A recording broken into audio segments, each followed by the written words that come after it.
We also need to be very careful with what we promise, because anything that sounds like a promise is going to be the object of the red pen for compliance.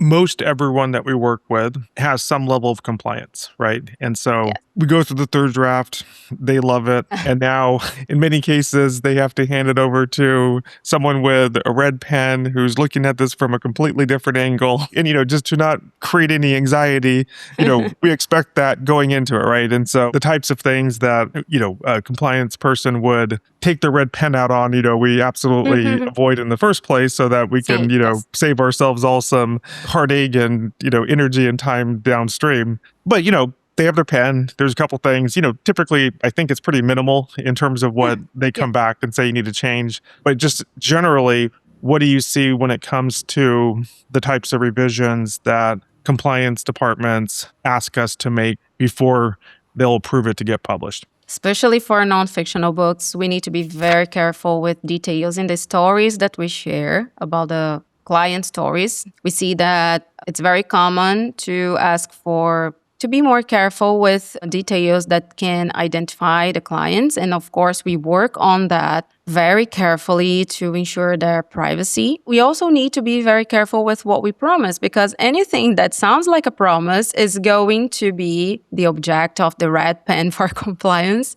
Figures and anything that can sound like advice. So these are things that we look more carefully to make sure that we are conveying that message in the author's voice with the accuracy that the authors want, but in a way that compliance won't complain. So I think compliance might always complain, but that they'll approve. yes, won't approve. But there is also another thing that we do, because we like to clarify things. We usually clarify things with adding footnotes, because this is very useful as well to disclaimers, just to make sure that everything is clear, that this, for example, for stories, this is a fictional story. This story was inspired by real situations, but with details changed for privacy, where we see, for example, sentences or paragraphs that can sound like advice for taxes or something like that. We soften the language, of course, because we don't want the readers to understand that as a promise or as an advice, but we also clarify that through our footnotes with disclaimers that are very useful to make everything clear.